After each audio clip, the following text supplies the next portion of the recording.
Practice, practice, practice, and more practice. So that's kind of what's going on.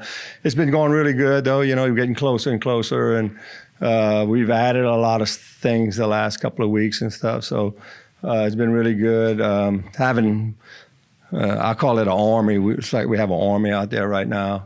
So it's something that's kind of unique to us, and hopefully we can stay like that. We got some great news last week. Tamia Robinson, the transfer from Utah State, came in, and because of the transfer rules, we had to do a waiver, and they denied the waiver, and then we appealed, and the NCAA has allowed her to play. So we found out on Friday that she will be eligible to play. So I think that's going to make a big, big difference to our programs. Point guard, can score it, probably going to be one of our better defensive players. So we're really excited about her.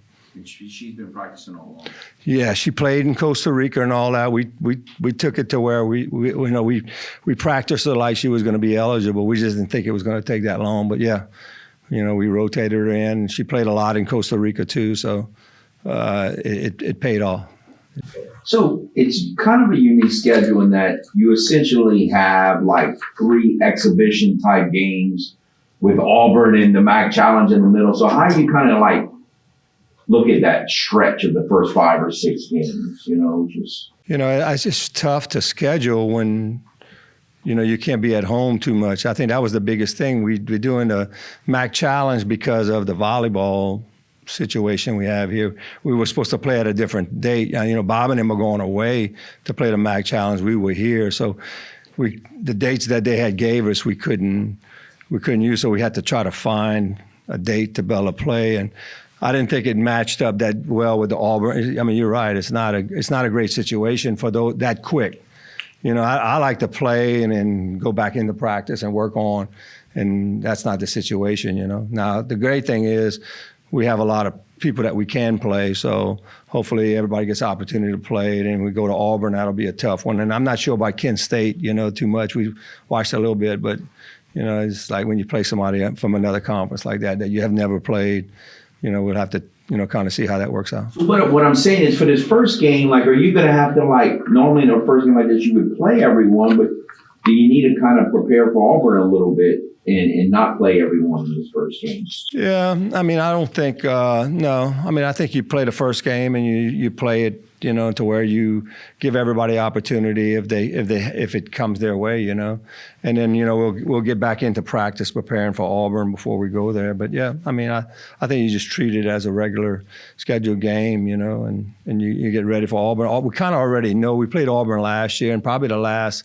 4 years, we probably made them 2 or 3 times. So we know a little bit about what they do. And I mean, she's got some transfers in and all that. And we've kind of seen already they played an exhibition game and all that. So they're very athletic, pressure the ball, kind of all those things. So it'll be a completely different type of game too, from game 1 to game 2. From what you've seen in practice, what is it that you're looking to see your girls do well or do better at when the game starts? We talked about it yesterday. I mean, it's a great question, and the fact that we really need to start the season not turning the ball over. Sometimes when you get so confident, you're always trying to hit that home run and all that instead of, maybe just hitting a shorter pass and being a little bit safer. And I think that's what we're doing. We're getting really confident in one another, and I think sometimes we press each other a lot. And like yesterday, I thought we turned it over, and I had brought it up before practice yesterday. I said, let's really focus on something that we really need to focus on, is not turn it over. And we counted a lot of turnovers in a little bit of short period of time. So I think that's going to be one of the things. And then just being aggressive, being aggressive in a transition. I'm hoping we can rotate some people in and out so we can push the ball down the floor like we've been wanting to for 11, 12 years, It's like, can we do that and do it consistently, So that'll take time. But we got some healthy people, I think. For the most part, we're going to be able to get up and down the floor. I guess rebounding might be another issue too. When you play a little bit small, sometimes you kind of worry about how aggressive of rebounders we are. We have aggressive kids. I don't know if they know how important the rebounding is going to be for us yet. Has anybody, over the last couple of weeks surprised you, done maybe more than you were expecting? I mean, I think for the most part, everybody does, like for me is like my expectation of Brandy has always been the same from her freshman year till now. It's just surprisingly how healthy she gets. I mean, we've had rehab here for 11 years and it's been always a kind of slow process. It's never been that with her. And like now I'm looking at her like, she looks really, really healthy. And so that's kind of surprising. Our expectation wasn't her to be, she didn't even play in Costa Rica. And now she's like outrunning everybody and doing all that. So that's kind of a surprising thing too, and, it's just, I think everybody's kind of stepped up their game. I'm doing meetings right now. All the kids are waiting. I'm doing individual meetings with kids right now. And it's like, man, every one of them is excited about what they can bring, and I think that's what you want, I think the Costa Rica trip helped that, to get them to see where they're at. So, yeah, I mean, and then you come, Mariah Stewart's going to surprise, I think some people will surprise me. Well, it really surprised me. She's so agile and does some good things. I didn't realize, she's big and strong. She's more of like a little finesse player somewhat. And so we kind of beat her up this summer and, made it tougher on her. And she's kind of stepped up in that situation. And on the offensive side, she's going to be really good. Defensive side, we're still trying to find that person inside to really play some defense. If you can get the up and down that you talked about, how does that impact the defensive side? Well, I think it's great because, man, we can get, if we're playing a little bit faster, and a lot of it's going to be in who we playing too. If we can play a little bit faster, I think we can press a little bit more too.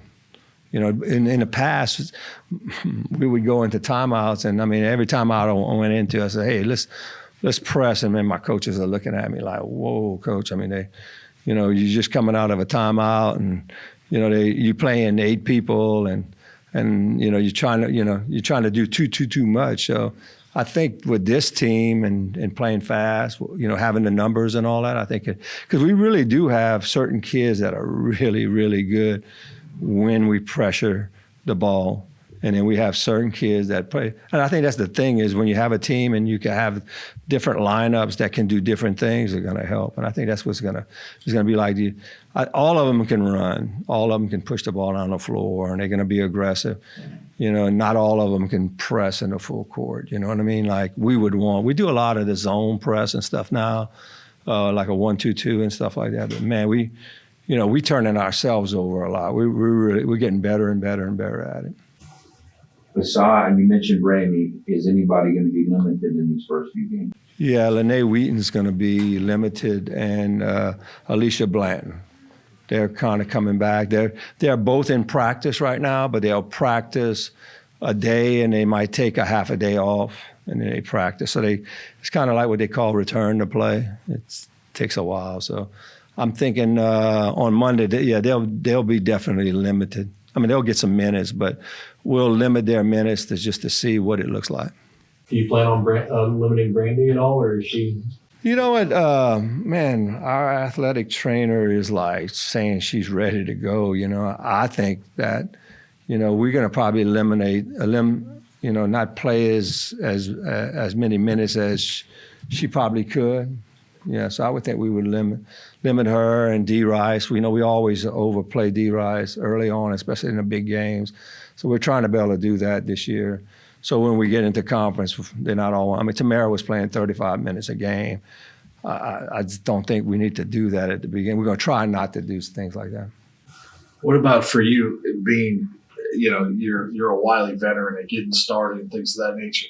Are you getting excited about what you have and what maybe just your season as a coach? Are you excited about it? Everybody uses the word excitement, and I use it too much. Y'all know when y'all interview me the first time, man, I'm excited. I'm going to say something different. I love what I'm doing, man. I'm just so blessed to be able to be here and do what I'm doing. And I love the way the team's responding. Like, they don't just love basketball right now, but they love the university. They love Lafayette. I mean, these kids, with the transfer, we're not going to have any going to transfer. They just love it here, man. And they see. So, I mean, that's, I don't know what better you can get than that. I don't know in this day of age with NILs and all those other things that are going on, to have kids that, man, excite you, but also, love being around them, man. It's like, we meeting right now, and it's like, I apologize. Matt had to come get me. I'm meeting with D-Rice, and she don't want to leave. I said, I gotta go to press conference. But they just, they love being around our coaches. Our assistant coaches have done a great job in trying to bring that chemistry. So yeah, man, it's just like, ain't no better, man. So in the time you've been a head coach, is this something different that you haven't seen that before? I always kind of felt it, but it was, I was so result driven when I was young. Well, I was never younger when I came here, but but when I first got here, and Kevin and them knew me from way back, I was so result driven. Man, I'm like, somebody would tell me something, and I'm like, no, hold on, what result are we going to get from this? And now I'm not. I like to, to go through the process of what we're doing and how we're doing, and to share the time with the kids. I think as you get older, you realize, you're getting to where, hey, and we have a big time goal, man. We really want to make it to the NCAA tournament, and I don't know how many years I have left to be able to do that. And man, they know it. And every year that they come, they get closer to the end of their career too. So I think this team right here really focused on, trying to win, become a champion. And it's just fun stuff, when you're around kids that want to do, we talk about yesterday, it's like, maybe find a hard thing to do. Most successful people do the hard thing. We all, in life right now, we look for the easy thing. But like yesterday, I told him, I said, let's find what's the hard thing for you? Whatever it is, if it's talking, if it's whatever, find a hard thing and do one hard thing today and get better, So, it's different, It's different when you have kids that buy in too. I think that's, it's not like we having to make them do it, They get to do it. Besides branding, and if things would go like you envision them, how many double-figure scores do you think you have potential? 5. I really do. Yeah. Any given night. Now, do I have a 40-point score? Probably in Brandy and Lene. They could come up one night and score 35 or 40, but consistently maybe not because of what we're running and stuff like that. And the way they're going to guard us, that's why it's going to open up for other people because, Brandon and Lene, and even D-Rice is shooting the ball well. Tamara too. Tamara's going to surprise y'all. She's shooting it really well. So you have those 4, and then, man, off the bench, man, Nubia, she can shoot it. She's improved a lot. So there's a lot of improvement on the scoring part, It's like now that we get more, and we still got to get more comfortable playing together, but I think that's what you're going to see. There's a good potential of us scoring 5, which is odd for us, okay? So with you playing a faster paced offense and then talking about you want to press on defense, are you going to be subbing in and out more often? Yes, I think you're going to start to see like at the 3-4 minute mark, if we haven't pressed yet, we're going to go probably with a pressing lineup and stuff like that, depending on how comfortable. And, it's like a lot of times D-Rice will come out at that 4-minute mark. That's kind of a situation we always kind of have done the last couple of years and start to rotate some of the kids that are more on the pressing side. And then do that for 2 or 3 minutes and then see the flow of the game. I honestly think you can control the tempo of the game if you force it, and I believe in forcing it, and that's kind of what I came from, it's like, we, a lot of people don't realize, I saw Bobby Knight died yesterday, and Bobby Knight had a lot to do with a lot of coaches around this area, man. Isn't that 5-out motion and stuff? Tim Floyd, Jimmy Tillett, all those guys that took that 5-out, they were in the New Orleans League, Milton Rome. I learned a lot from them, how they took his 5-out and kind of tweaked it, and I tweaked it to kind of match the women's side as a delay game and stuff. So, you look at it, and then the defense. People forget how defensive minded he was. Closing out. He was teaching to run before they ran. And so that all those things that we learned from him, And I know you can't coach that way these days. I mean, he was a tough coach, but it ain't a bad way to grow up, man. You know, discipline and all that. So, yeah, we were very blessed to be able to have that in our area and people that were really interested, like in trying to expand the game.